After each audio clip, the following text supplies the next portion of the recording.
गुरुभ्यो नमः। तो अब देखो, आज पाठ होना है अणुदित सवर्णस्य चा प्रत्ययः। बोलो एक बार जरा। अणुदित सवर्णस्य चा प्रत्ययः। अणुदित सवर्णस्य चा प्रत्ययः। इसलिए इसको बुलवाते हैं ताकि उच्चारण शुद्ध हो। जैसा लिखा है वैसा ही बोलना है, क्योंकि ये व्याकरण है। व्याकरण पढ़ने के बाद या व्याकरण पढ़ने वाला व्यक्ति यदि अशुद्ध उच्चारण करता है तो विद्वानों के द्वारा उसको टोक दिया जाता है। ये व्यक्ति कैसा व्याकरण पढ़ा है, क्या व्याकरण पढ़ा है। ठीक है। अणुदित सवर्णस्य चा प्रत्ययः। प्रत्ययः अणुदित सवर्णस्य चा प्रत्ययः। बोलो पूरा सूत्र एक बार। अणुदित सवर्णस्य चा प्रत्ययः। फिर से बोलो।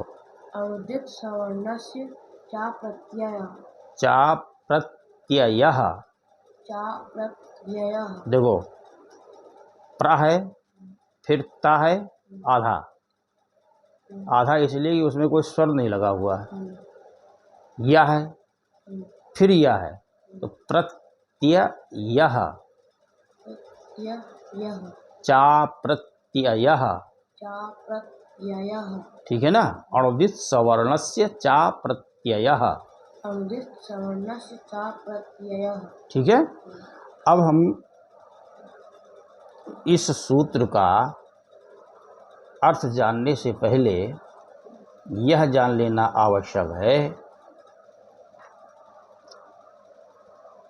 यह सूत्र सवर्णों का ज्ञान कराता है। समान वर्णों का, जिन वर्णों की सवर्ण संज्ञा होती है उन वर्णों का बोध कराने वाला यही सूत्र है। अणुदित सवर्णस्य चा प्रत्ययः। तुल्यास्य प्रतनम सवर्णम सूत्र जिन दो वर्णों का स्थान और आभ्यंतर प्रयत्न तुल्य होता है, समान होता है, उन दोनों वर्णों की परस्पर सवर्ण संज्ञा करता है। तो ठीक है, जैसे ह्रस्व आ है, दीर्घ आ है, प्लुत आ है। ह्रस्व आ हो, दीर्घ आ हो, प्लुत आ हो, ये तीनों प्रकार के आकार का उच्चारण स्थान एक है। तीनों प्रकार के आकार का आभ्यंतर प्रयत्न भी एक, यानी मिल रहा है, स्वर संज्ञा हो जाएगी। ह्रस्व आ, दीर्घ आ और प्लुत आ, इनके छह भेद हैं। तो कहते हैं ये आ कहने से, पाणिनि जी ने अय्यण सूत्र में आ कहा, तो आ कहने से 18 प्रकार के आ का बोध कैसे हो जाता है। जब आ बोलते हैं तो आ कहने से आ का बोध होना चाहिए। दीर्घ आ कहते हैं तो दीर्घ आकार का बोध होना चाहिए। प्लुत आ कहते हैं तो प्लुत आकार का बोध ज्ञान होना चाहिए। इसी प्रकार से ई, आप कहते हो कि ई 18 प्रकार का होता है, तो ई कहने से 18 प्रकार के इकार का बोध कैसे होता है। अरे ह्रस्व इकार बोलो तो ह्रस्व इकार का बोध हो, दीर्घ इकार बोलो तो दीर्घ इकार का बोध हो, प्लुत इकार बोलो तो प्लुत इकार का बोध हो। ये 18 प्रकार के इकार का बोध कैसे हो जाता है ई कहने से। आ कहने से 18 प्रकार के आ का बोध कैसे हो जाता है। तो अच वर्णों में जिन वर्णों के जितने जितने भेद बदलाए हैं उन भेदों का बोध कैसे हो जाता है, उसको उन वर्णों के भेदों का बोध कराने वाला या श्रवण का बोध कराने वाला अणुदित सवर्णस्य चा प्रत्ययः सूत्र है। अब इस सूत्र का पदच्छेद जिसको बोलते हैं षष्ठी प्रथमा, क्या बोलते हैं, षष्ठी प्रथमा। तो अणुदित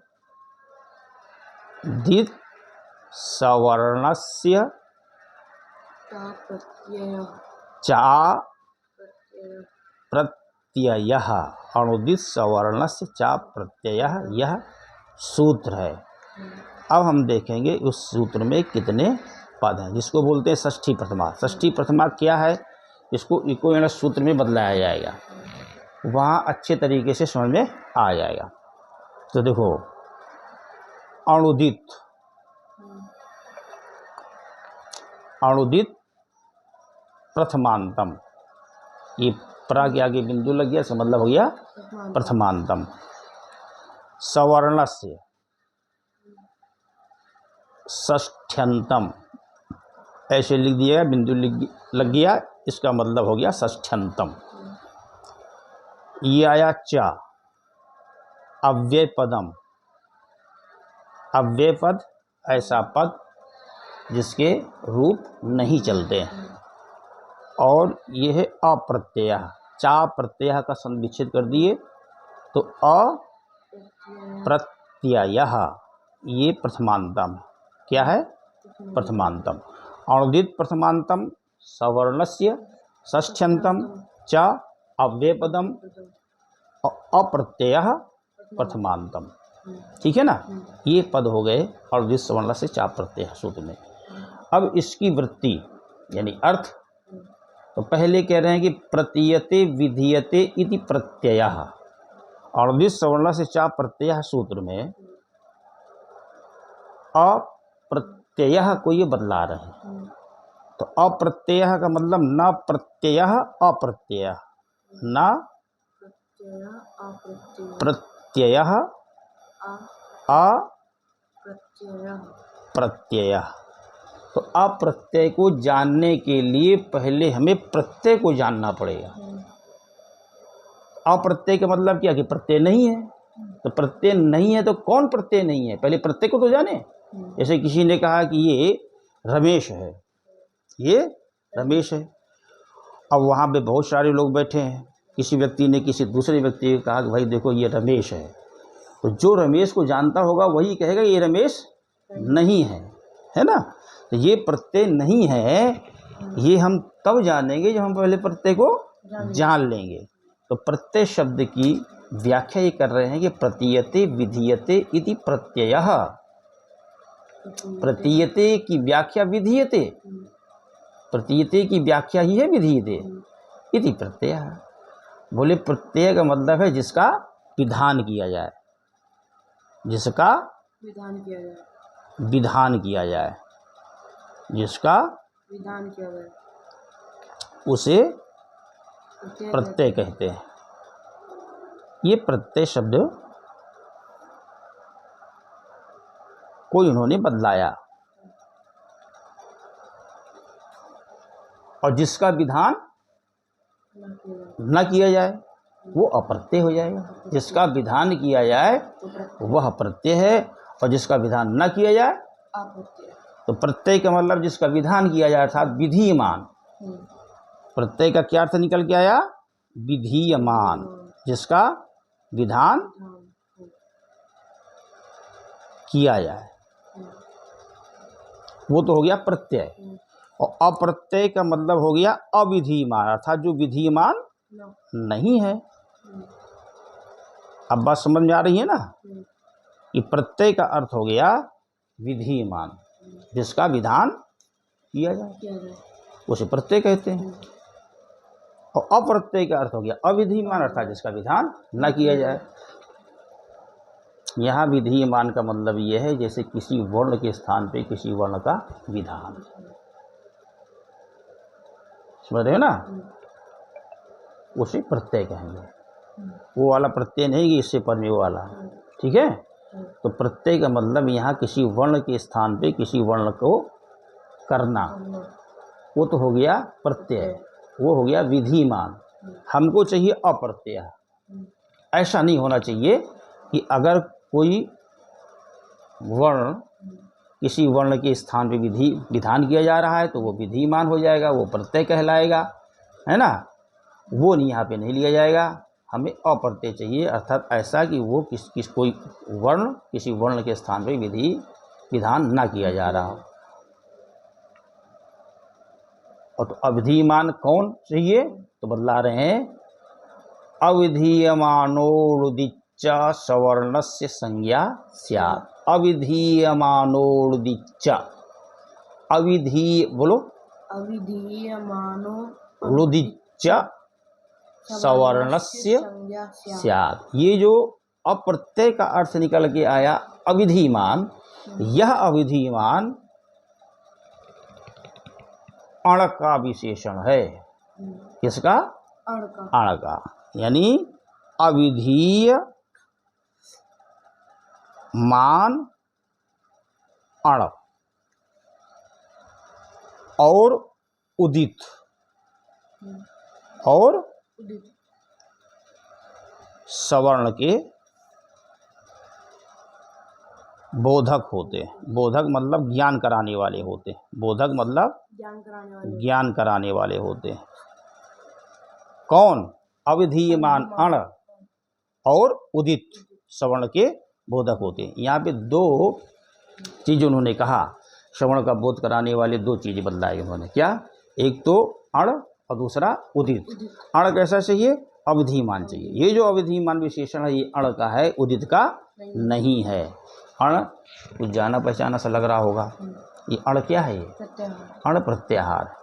अण प्रत्याहार कहाँ से कहाँ तक बन रहा है? अयुण के आकार से लड़के आकार तक। और अयुण के आकार से लेकर के अयुण के लकार तक भी अण प्रत्याहार बनता है।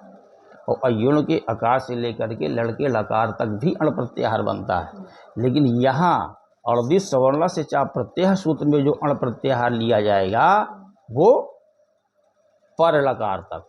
पूर्व वाला लकार है अयुण सूत्र में आने वाला लकार, और पर वाला लकार है लण सूत्र में आने वाला लकार।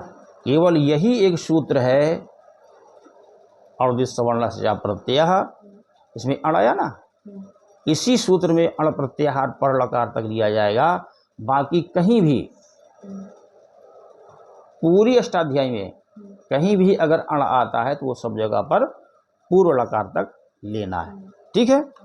तो अण कैसा होना चाहिए? अवधिमान। अण प्रत्याहार कहाँ से कहाँ तक? अयुण के आकार से लेकर के लकार के लड़के लकार तक। कितने अक्षर आए? आ, ई, उ, रिल, री, ए, ओ, ऐ, औ, हा, या, वा, रा, ला। लेकिन ये होनी चाहिए अविधीमान। और उदित, उदित का मतलब होता है उत, इत, यश, सा, उदित। उत, इत, यश, सा, ये आगे बदलाएंगे। अब इन्होंने अत्रैवाण परेण लकारेण, अत्रैव अण, अब इसका संधि विच्छेद करेंगे। अत्रैवाण, यहाँ 3 शब्द हैं, अत्र, एव, अण। अब ये संधि जैसे चलेगी आगे तुम्हारी समझ से बात आ जाएगा। अत्र एव अण, अत्र एव अण, संधि होती जाएगी तो अत्रैवाण बन जाएगा। यानी अत्र एव, यहीं पर, अण, अण प्रत्याहार, परेण लकारेण, पर लकार तक लिया गया। केवल इसी सूत्र में अण प्रत्याहार पर लकार तक लिया जाता है। ठीक है ना? ये अत्रैवाण परेण लकारेण का अर्थ हो गया। फिर ये जो सूत्र में कहते हैं ना उदित, तो ये यहाँ पे बदला है इन्होंने। कु, चु, टू, तू, पू, एते उदितः। कु, चु, टू, तू, पू, एते उदितः। ये कु, चु, टू, प्रत्येक वर्ग का पहला अक्षर के आगे में उ लग गया।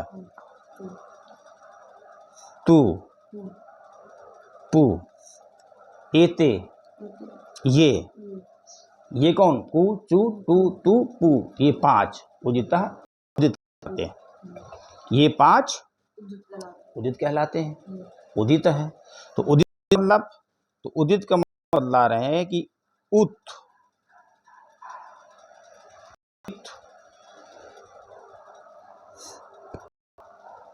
अब ये बहुवचन कर दिया उन्होंने, उदितः, उत, इत, ये शाम, ते,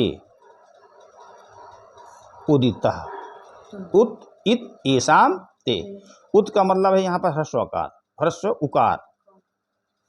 उत का मतलब उकार। कैसे उत का मतलब ह्रस्व उकार कैसे होता है ये आगे बदला है। अभी तुमको सिर्फ ये समझना है कि उत का मतलब है ह्रस्व उकार, इत का मतलब इत संज्ञक। ह्रस्व उकार, इत संज्ञक, है जिनका, क्या वे उदित आते हैं। ह्रस्व उकार इस संज्ञक है जिनका वे उदित कहलाते हैं। अब ये कु है, कु में ह्रस्व उकार है कि नहीं? चू में ह्रस्व उकार है, टू में ह्रस्व उकार है, तू में भी है, पू में भी है। ये कु चू टू तू पू ये सब के उकार की इत संज्ञा होती है, हलंत्यम से नहीं होगी, वो तो हल वर्णों की करता है। यहाँ तो ऊ है, इससे होती है, ये आगे की बात है। ठीक है, तो कु चू टू तू पू ये 5 उदित हैं।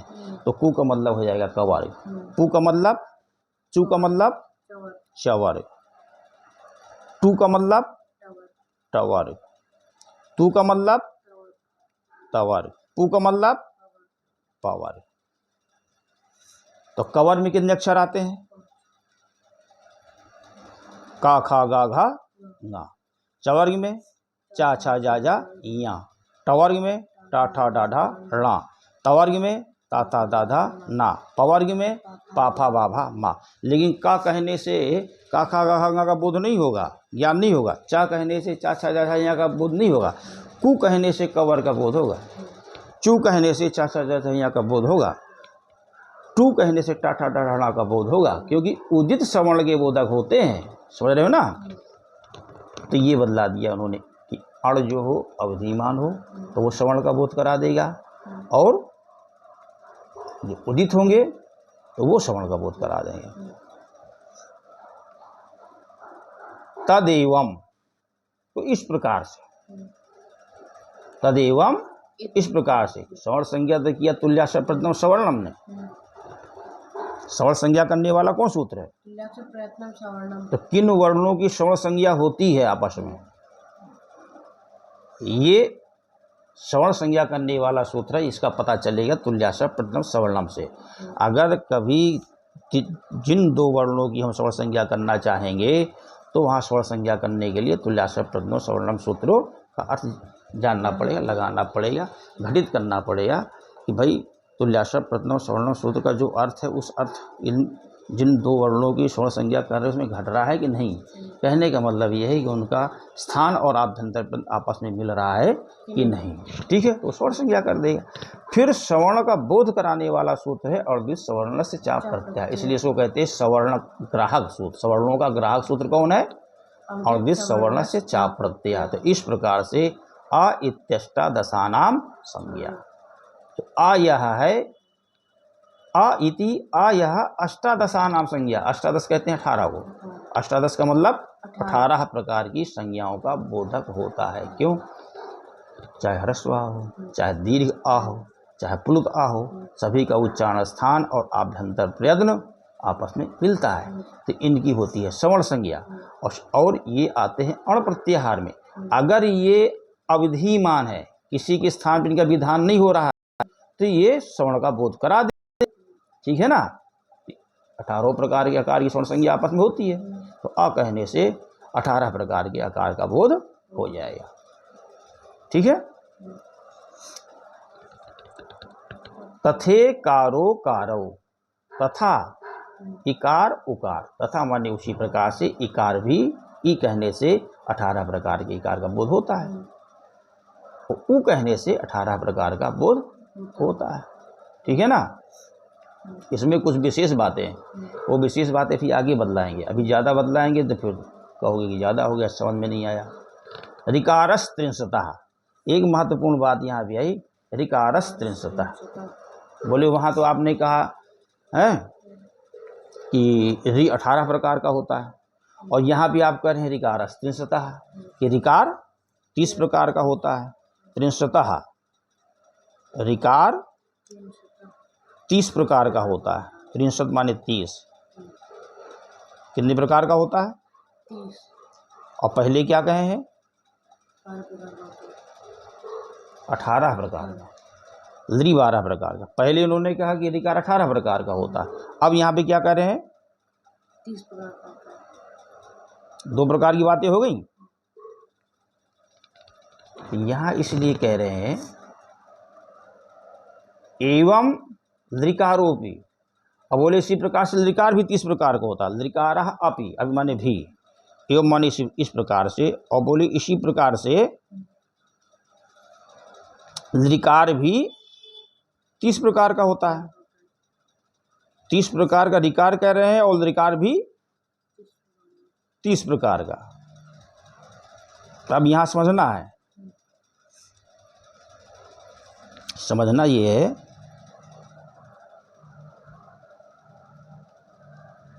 पहले आपने कहा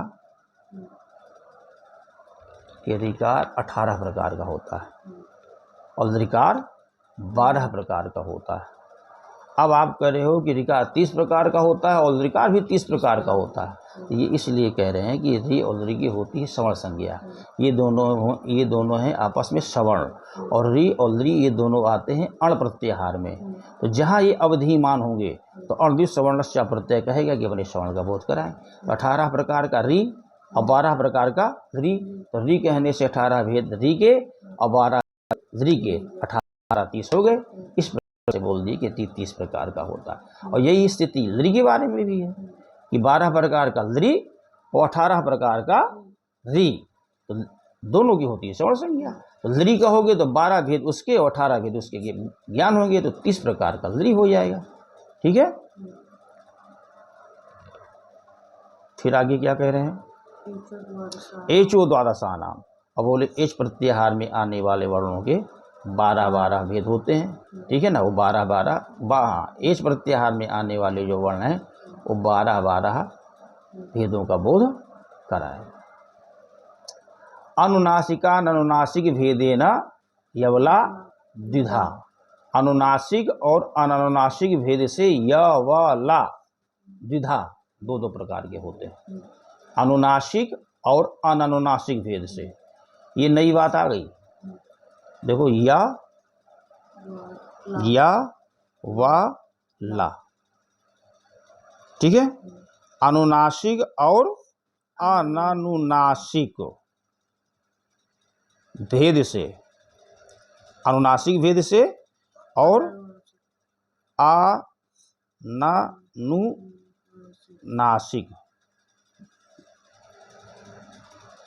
भेद से दो प्रकार के। कितने प्रकार की? दो प्रकार की। या 2 प्रकार का, व 2 प्रकार का और ला 2 प्रकार का। यानी या अनुनासिक होगा, ऊपर अनुनासिक का चिन्ह होगा, व भी एक अनुनासिक होगा, ला भी अनुनासिक होगा, और या अनुनासिक भी होगा, व अनुनासिक भी होगा और ला अनुनासिक भी होगा। यानी अनुनासिक या अनुनासिक या, अनुनासिक व अनुनासिक व, अनुनासिक ला अनानुनासिक ला। यानी या व ला के 2 भेद होते हैं। ये नई बात इन्होंने बदलाया है। तेन अनानुनासिकास्ते द्वयोर्द्वयोः संज्ञा। लेकिन एक बात ध्यान देना कि जो अनानुनासिक या वाला होंगे, कौन? अनानुनासिक, हाँ, यानी अनानुनासिक या वाला 2 प्रकार का बोध कराएंगे। अनानुनासिक, अनुनासिक जो या वाला होंगे वो 2 प्रकार का बोध नहीं कराएंगे। यानी अनुनासिक जो या वाला होगा वो अनानुनासिक का बोध नहीं कराएगा। अनानुनासिक जो या वाला होगा वो अनुनासिक का तो बोध करा देगा। क्यों? क्योंकि 14 सूत्रों में या व ला का जो पाठ है वो कैसे हैं? वो अनानुनासिक है। तो अणद्वित सवर्णस्य प्रत्यय अवधिमान अण कह रहा है ना, तो अण प्रत्याहार में अनानुनासिक आ रहे हैं, तो अनानुनासिक या वाला अनुनासिक का बोध करा देंगे। यानी कि सवर्ण के बोध कराने की जो शक्ति है वो अनानुनासिक या वाला में है। सवर्ण की ग्राहकता जो है वो अनानुनासिक या वाला में है, अनानुनासिक में, अनुनासिक में नहीं है। क्यों? क्योंकि उनका 14 सूत्रों में पाठ है ही नहीं। अण प्रत्याहार में वो आते ही नहीं। जो प्रत्याहार में आएंगे बोध कराएंगे कब? जब वो अवधिमान होंगे। सुना रही है कि नहीं आ रही है? तो इस प्रकार से अनुनासिक जो या वाला होंगे वो दो दो प्रकार की संज्ञा का बोध कराएंगे। अनुनासिक जो या वाला होंगे वो जहाँ अनुनासिक होगा या केवल अनुनासिक का बोध होगा, जहाँ अनुनासिक वा होगा वहाँ केवल अनुनासिक वा का बोध होगा, अनुनासिक ला होगा वहाँ पर केवल अनुनासिक ला का बोध होगा, है ना। तो इस प्रकार से देखो पहले सवर्ण संज्ञा को बदला दिए और सवर्ण वर्णों का बोध है ना कराने वाला कौन है, वो है अणुदिश सवर्ण से चा प्रत्यय। इसको बोलते हैं सवर्ण ग्राहक सूत्र। क्या बोलते हैं? सवर्ण ग्राहक सूत्र। तो इसको एक बार इसको दिखा दो।